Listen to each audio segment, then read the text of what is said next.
بسم اللہ الرحمن الرحیم۔ اسلامیات کے جنرل سوالات میں پہلے 60 سوالات کے ساتھ آج کی ویڈیو حاضر ہے۔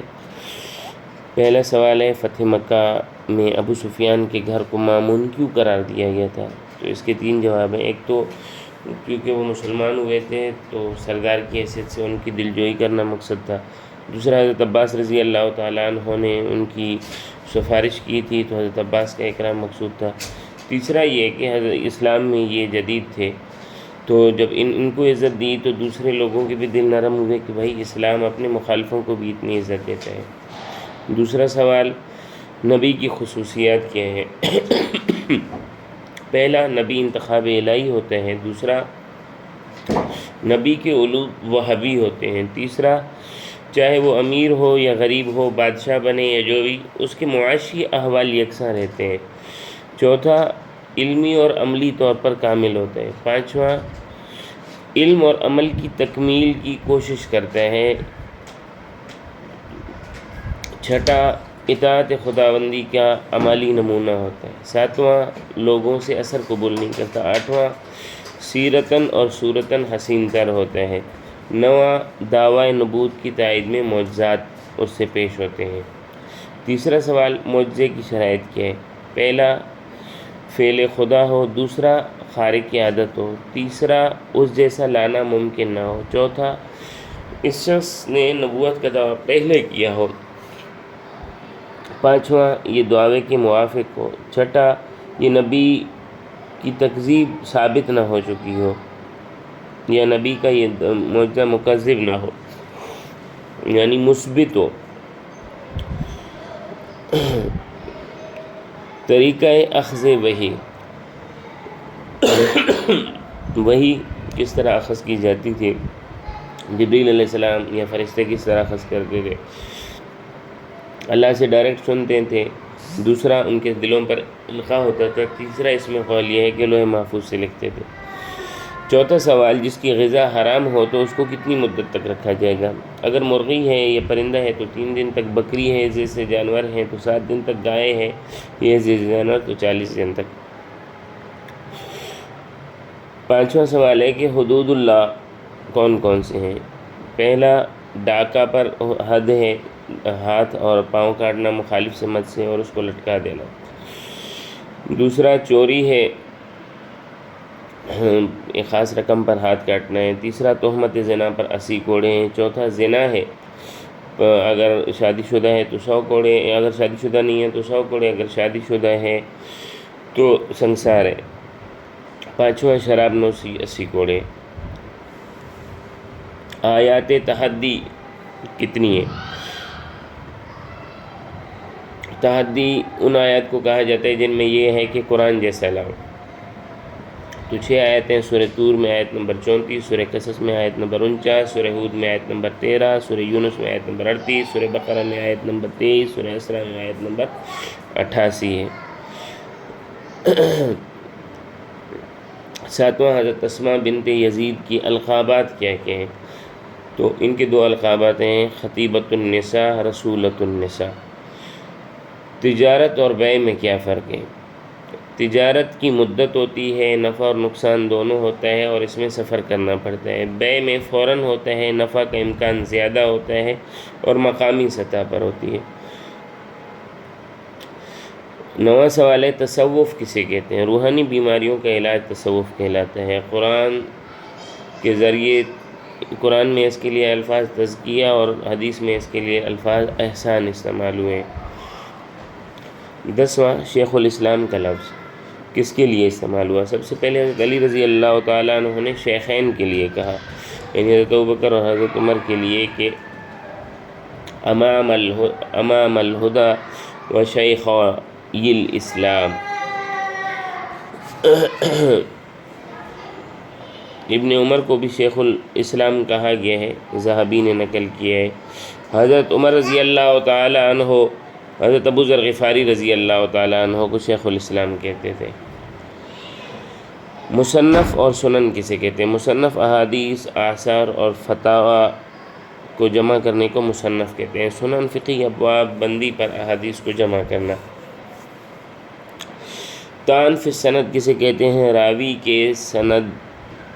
یا سند کے عیوب کو بیان کرنا۔ مسند یا مسند کسے کہتے ہیں؟ مسند کے تین معنی ہیں بلکہ صحابہ کی ترتیب سے کوئی روایت کی کتاب لکھی جائے، یا جس حدیث کی سند متصل ہو، یا مترادف سند کسی حدیث کی لائی جائے تو اس کو مسند کہا جاتا ہے۔ اور مسند سند کرنے والے کو، یہ سند کے ساتھ روایت کرنے والے کو کہتے ہیں۔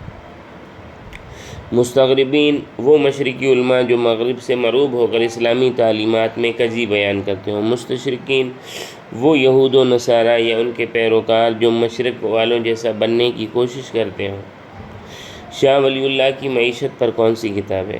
مستقل ان کی کوئی کتاب نہیں ہے، حجت اللہ البالغہ میں معاشی افکار بیان کیے ہیں۔ غار ثور کا نام غار ثور کیوں ہے؟ ثور بن عبد مناف آ کر یہاں ٹھہرے تھے۔ امام بخاری کا مسلک کیا ہے؟ 3 اقوال ہیں اس میں۔ صدیق حسن خان اور سرفراز خان صفدر نے ان کو شافعی المسلک کہا ہے۔ ابن تیمیہ اور ابن قیم نے حنبلی کہا ہے۔ انور شاہ کشمیری رحمہ اللہ تعالیٰ اور محمد زکریا رحمہ اللہ تعالیٰ نے ان کو مجتہد مطلق لکھا ہے، اور یہی درست ہے۔ شاہ ولی اللہ رحمہ اللہ تعالیٰ 21 فروری 1703 میں پیدا ہوئے ہیں، 1762 میں فوت ہوئے ہیں۔ اصل نام ان کا قطب الدین احمد ولد شاہ عبد الرحیم ہے۔ ابتداً یہ فقہ حنفی سے کے عالم تھے، پھر 1145 میں یہ مدینہ المنورہ گئے، وہاں شیخ ابو طاہر سے شافعی مذہب پڑھائے، پھر وہیں پر موطا کی شرحیں بھی لکھی ہیں۔ تو خلاصہ یہ ہے کہ ان کا جو مسلک ہے وہ ایسا قول اختیار کرتے ہیں جن میں مذاہب میں تطبیق ہو۔ موجودہ دور کی مفسر خواتین کون کون سی ہیں؟ المبصر لنور القرآن سیدہ نائلہ ہاشم کی ہے۔ التفسیر البیانی للقرآن الکریم عائشہ عبد الرحمن بنت الشاطی کی ہے۔ نظرات فی القرآن زینب غزالی کی ہے۔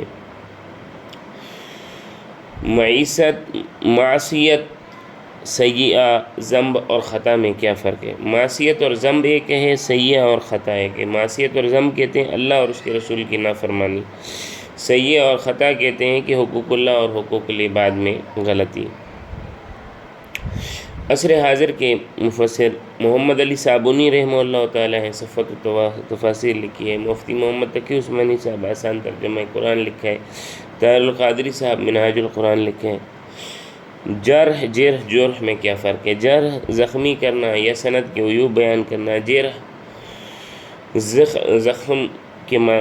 زخمی کا شخص کو جرح کہا جاتا ہے، اور جرح زخم کو کہا جاتا ہے۔ جمع قرآن کے لیے گواہی کیوں مانگی گئی تھی؟ یہ کس چیز کی گواہی مانگی گئی تھی؟ اس چیز کی گواہی مانگی گئی تھی کہ یہ تحریر آپ نے لکھوائی اور وفات کے سال سے پہلے آپ پر پیش کی گئی ہے، ورنہ تو حافظ قرآن تو سب تھے۔ ہر شرعی حکم کی حکمت ہونا لازم ہے یا نہیں؟ ہر حکم کی حکمت ہوتی ہے کیونکہ من جانب الحکیم ہے، البتہ اس کا ادراک لازم نہیں ہے، اور یہ حکمت علت بھی نہیں ہوتی، یعنی یہ حکمت ہم اپنی ذہن سے بناتے ہیں۔ ایسے نہیں ہے کہ کل یہ حکمت اگر موجود نہ ہو تو ہم کہیں کہ یہ حکم ہی ختم ہو گیا، ایسا نہیں ہے۔ دلائل تفصیلیہ کسے کہا جاتا ہے؟ قرآن، سنت، اجماع اور قیاس، یہ دلائل تفصیلیہ ہیں، یا وہ دلائل جن سے حکم معلوم ہو۔ دلائل اجمالیہ کسے کہتے ہیں؟ دلائل تفصیلیہ سے عمل کا حکم معلوم کرنے کا طریقہ، یا استدلال دلیل دلائل اجمالیہ کہلاتے ہیں۔ مصادر اور مراجع میں کیا فرق ہے؟ مصادر کا معنی ہے بنیادی ذرائع، جیسے سیرت ابن ہشام ہے، یہ مصادر ہیں، اور الرحیق المختوم ثانوی ذرائع ہیں، تو اس کو مراجع کہا جائے گا۔ چند مشہور محدثین: مکہ کے ابن جریج ہیں 150 ہجری میں، مدینہ میں مالک بن انس ہیں، محمد بن اسحاق ہیں، بصرہ میں سعد بن ابی عروبہ ہیں، حماد بن سلمہ ہیں، کوفہ میں سفیان ثوری ہیں، شام میں اوزاعی ہیں۔ بعثت سے قبل عرب خود کو کیا کہتے تھے؟ بعثت سے قبل عرب خود کو حنفاء یعنی ملت ابراہیمی کے پیروکار کہتے تھے۔ ونہر سے قربانی مراد ہے، تو بھائی قربانی تو فرض ہونی چاہیے، آپ لوگ تو فرض کہتے نہیں ہیں، تو اس کا جواب یہ ہے کہ ونہر کا یہ قطعی معنی نہیں ہے۔ وہاں پر ونہر کا معنی یہ انہر الذبح بذکر اسم اللہ، کہ آپ جانور کو اللہ کا نام لے کر ذبح کریں، تو وہاں مقصد اللہ کا نام بتلانا ہے، نہ کہ قربانی۔ اور دارقطنی نے اس کا معنی وضع الیمین علی الشمال بھی لکھا ہے۔ اچھا جی، عورت کی گواہی نصف کیوں ہے؟ عورت کو شوہر، عورت کے ساتھ اصل میں خفت کا معاملہ ہے کہ عدالت میں پیش نہ ہو۔ دوسرا، عورت کی جو دائرہ کار ہوتی ہے نا، اس میں اس کی گواہی کامل ہے۔ آگے عورت کو نصف میراث کیوں ملتا ہے؟ تو عورت کو تو شوہر سے بھی ملتا ہے، میکے سے بھی ملتا ہے، تو آدھا ادھر سے آدھا ادھر سے۔ دوسرا، اصل میں مقصد کیا ہے کہ معاش کی ذمہ داری ہونا، تو مرد پر جو معاش کی شرعی ذمہ داری ہے وہ زیادہ ہے۔ اس کے علاوہ کئی صورتیں ایسی بھی ہیں جن میں عورت کو زیادہ ملتا ہے۔ طواف کی ابتدا کب ہوئی ہے؟ تو فرشتوں نے تخلیق آدم پر تبصرہ کیا تھا، تو اس کے کفارے کے طور پر 70 سال طواف کیا تھا۔ آیات اور احادیث میں کتنے ہیں جو احکام کے متعلق ہیں؟ تو نور الانوار میں لکھا ہوا ہے کہ 500 آیات ہیں، 3000 احادیث ہیں، جبکہ محمود احمد غازی رحمہ اللہ تعالیٰ نے لکھے ہے کہ 400 آیات اور 4000 احادیث ہیں۔ کلاس میں اگر متشدد یا فرقہ پرست طالب علم ہو تو اس کے ساتھ آپ کس طرح پیش آئیں گے؟ سب سے پہلے تو یہ بات یاد رکھیں کہ نظریات نہیں بدلے جا سکتے، البتہ ہم اس کو اس چیز کا لازم کریں گے اس پر کہ کلاس میں اپنے عقائد کی تبلیغ نہ کریں، اور جن چیزوں میں متحد ہیں اسی پر بات کریں، گویا نصوص میں اتحاد کی ضرورت پر بات کی جائے۔ چوتھا یہ ہے کہ عالم کفر کے خلاف مضامین پڑھائے جائیں۔ سب سے آخری صحابی کون ہے؟ عموماً کتب میں انس بن مالک لکھا ہوا ہے جو 93 ہجری میں بصرہ میں فوت ہوئے ہیں، مگر درست ابو الطفیل عامر بن واصلہ ہیں جو 115 ہجری میں فوت ہوئے۔ ناسخ اور منسوخ میں اختلاف کیوں ہے؟ کچھ لوگ کہتے ہیں کہ بہت زیادہ ہیں، کچھ کہتے ہیں کم ہیں، تو ایسا کیوں ہے؟ بھائی متقدمین ناسخ اور منسوخ، متقدمین اور متأخرین میں ناسخ اور منسوخ کی تاریخ میں فرق ہے۔ متأخرین جو ہے نا وہ کہتے ہیں کہ ناسخ و منسوخ سے مقصد یہ ہے کہ جس کا حکم بالکلیہ منسوخ ہو چکا ہو۔ متقدمین کہتے تھے کہ کوئی زائد شرط بھی ادھر ادھر ہوئی ہے تو بھی وہ منسوخ ہے۔ تو گویا وقوع نسخ کے قائل سب ہے، مفہوم میں ان میں اختلاف ہے۔ امام بخاری اور مسلم کے اجتہاد میں کیا فرق ہے؟ امام بخاری اجتہاد کرتے ہیں، فتویٰ نقل کرنے کے بعد اس پر مسائل کی تعلیقات کرتے ہیں۔ امام مسلم رحمہ اللہ تعالی احادیث بیان کرتے ہیں، مسائل کا استنباط نہیں کرتے، حتیٰ کہ یہ جو عنوانات ہیں امام مسلم کی کتاب میں یہ بھی علامہ نووی نے لکھے ہیں۔ عقیدہ بدع کیا ہے؟ یہ شیعوں کا جو عقیدہ بدع ہے یہ کیا ہے؟ بدع کا معنی ہے واضح ہونا یا پشیمان ہونا۔ عقیدہ شیعوں کا یہ ہے کہ اللہ کے لیے وہ کہتے ہیں کہ یہ عقیدہ بدع جائز ہے، یعنی یمحو اللہ ما یشاء ویثبت عندہ الکتاب۔ مقصد کیا ہے کہ اللہ نے اپنے یا رسول کے ذریعے کوئی واقعہ بتایا ہو، پھر وہ واقعہ فوراً نہ ہوا ہو یا اس میں پھر تبدیلی کی ہو، جیسے نسخ وغیرہ ہے، تو ان کے نزدیک یہ ہوتے ہیں۔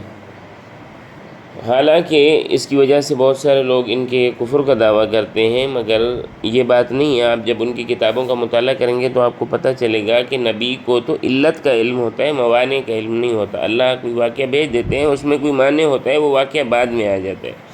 تو ایسا نہیں ہے کہ کوئی پشیمانی ہوتی ہے اس میں یا تبدیلی ہوتی ہے۔ نسخ اور بدع میں کیا فرق ہے؟ کیونکہ شیعہ کہتے ہیں نسخ کی طرح ہے، تو نسخ اور بدع میں بہت فرق ہے۔ نسخ تشریعی احکام میں ہوتا ہے، شرعی احکام میں، بدع تکوینی احکام میں ہوتا ہے۔ غیرت کے نام پر قتل کرنا جائز ہے یا نہیں؟ بھائی شرعاً اس کی اجازت نہیں ہے۔ حکم ثابت کرنے کا ایک طریقہ شریعت نے بیان کیا ہے، وہ طریقہ ہو، اگر وہ طریقہ نہیں ہے تو لیان، اور لیان بھی از خود نافذ نہیں کرے گا، وہ جو ہے عدالت نافذ کرے گی۔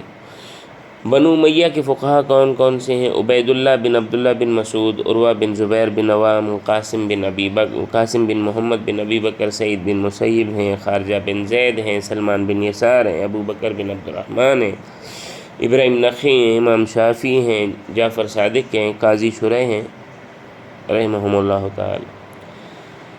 اسلام میں حکومت کی حیثیت کیا ہے؟ حکومت اسلام کی ضرورت ہے، بنیاد نہیں ہے۔ فوجداری اور معاشی مسائل کے لیے حکومت لازم ہے۔ بنو عباس کے فقہا کون کون سے ہیں؟ ابو حنیفہ، امام ابو یوسف، امام محمد، امام ظفر، امام شافعی، امام مالک، امام احمد بن حنبل۔ مہر منجم کسے کہا جاتا ہے؟ نجم کا معنی ہے رفتہ رفتہ، وہ مہر جو زوجین میں قسط وار ادائیگی پر مقرر ہو، مہر منجم کہلاتا ہے۔ محمود الطحان کو الطحان کیوں کہا جاتا تھا؟ طحن کا معنی ہے چکی کا آٹا، طحان چکی والے کو کہتے ہیں۔ ان کے آبا و اجداد کا کاروبار طحن کا تھا، چکی کا تھا۔ مکالمہ بین المذاہب کا دائرہ کار کیا اور تقاضا کیا؟ مختلف مذاہب کے افراد کا مذہب کے حوالے سے بات کرنا، یہ مکالمہ بین المذاہب ہوتا ہے۔ اب مختلف مذاہب کے لوگ ایک سوسائٹی میں کیسے رہیں اور مختلف یہ جو ہے اس کا دائرہ کار ہے، اور مذاہب کے پیروکاروں کے درمیان میں مفاہمت، رواداری، برداشت پیدا کرنے اور انتہا پسندی کرنے کے لیے یہ ضروری ہے، یہ اس کا تقاضا ہے۔ علم کسے کہا جاتا ہے؟ ادراک الشیء بحقیقتہ، کسی چیز کو اس کی حقیقت کے اعتبار سے جان لینا۔ قرآن معجزہ ہے، اس کی کیا دلیل ہے؟ اس کی دلیل قرآن شریف میں آئی ہے، قُلْ إِنْ اجْتَمَعَتِ الْإِنسُ وَالْجِنُّ أَنْ يَأْتُوا بِمِثْلِ هَذَا الْقُرْآنِ لَا يَأْتُونَ بِمِثْلِهِ۔ قرآن کے مطابق مذہبی اجارہ داری کس شخص میں تھی؟ فرعون پر تھی۔ اس نے کہا تھا کہ میری اجازت سے پہلے تم اسلام کیسے لے کر آؤ؟ واقعہ ہرہ کے، ہرہ کا معنی ہوتا ہے پتھریلی زمین۔ ایک حصہ ہے پتھریلی زمین کا جہاں پر ایک آتش فشاں پھٹا ہے، مدینہ کے باہر ہے یہ جگہ۔ سن 63 ہجری میں ثانیہ کربلا کے بعد اہل مکہ نے عبداللہ بن زبیر کے ہاتھ پر بیعت کی تھی، تو یزید نے اہل مدینہ کو سمجھانے کے لیے امیر مدینہ عثمان بن محمد کو کہا کہ ایک وفد وہاں سے بھیج دیں تاکہ میں ان سے بات چیت کروں۔ عثمان بن محمد نے عبداللہ بن حنظلہ غسیل ملائکہ کے جو بیٹے تھے ان کے ہمراہ دارالحکومت دمشق میں وفد بھیجا، مگر یہ مطمئن نہیں ہوئے۔ یہ واپس آئے تو لوگوں نے مزید اس پر باتیں بنا لی، تو شامی افواج نے مدینے پر چڑھائی کی۔ 3 دن مسجد نبوی میں نماز بھی نہیں ہوئی۔ یہ واقعہ ہرہ تھا۔ تقدیر اور تدبیر میں کیا فرق ہے؟ تقدیر کا مطلب ہے جو رزق اللہ نے دیا ہے وہ مکمل ہوگا۔ تدبیر کا مقصد یہ ہے کہ نماز جمعہ سے فارغ ہو کر رزق کی تلاش میں لگ جاؤ، تو دونوں شرعی حکم ہیں۔ تفویض خاص کسے کہا جاتا ہے؟ اپنا حق یا اتھارٹی کسی کو دینا۔ حضرت حسن اور معاویہ کی صلح کیا تھی؟ حضرت حسن کو اہل مدینہ نے خلیفہ بنایا تھا، 6 ماہ کے بعد وہ حضرت معاویہ رضی اللہ تعالیٰ عنہ کے حق میں دستبردار ہو گئے تھے۔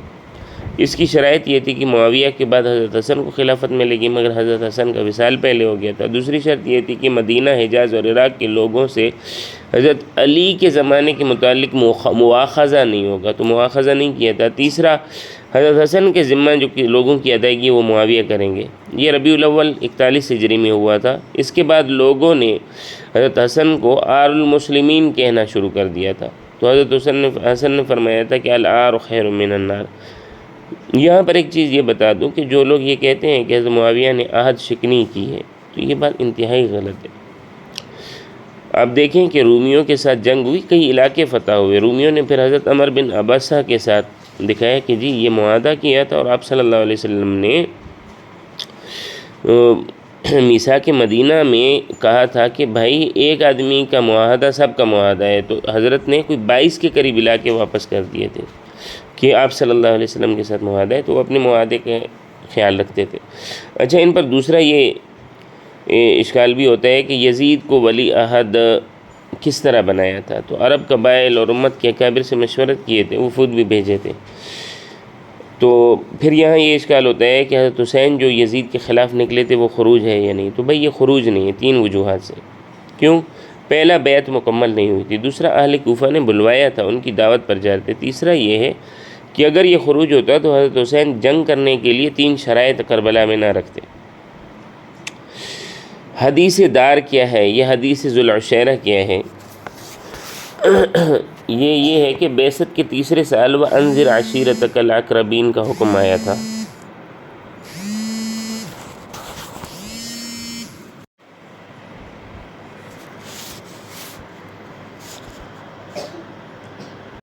جی حدیث دار یا حدیث ذوالعشیرہ کیا ہے؟ بعثت کے تیسرے سال وَأَنذِرْ عَشِيرَتَكَ الْأَقْرَبِينَ کی یہ آیت آئی تھی، تو حضرت ابو طالب کے گھر میں 40 قریبی رشتہ داروں کو آپ صلی اللہ علیہ وسلم نے دعوت دی تھی۔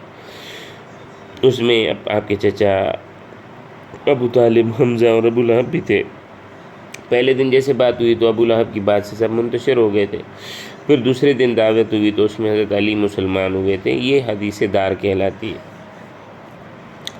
عید غدیر خم کے 18 ذی الحجہ جو حجۃ الوداع تھا، آپ صلی اللہ علیہ وسلم نے حجۃ الوداع سے واپسی پر غدیر خم پر حضرت علی رضی اللہ تعالیٰ عنہ کی ولایت اور جانشینی کا اعلان کیا تھا۔ یہ عید غدیر خم کہلاتی ہے۔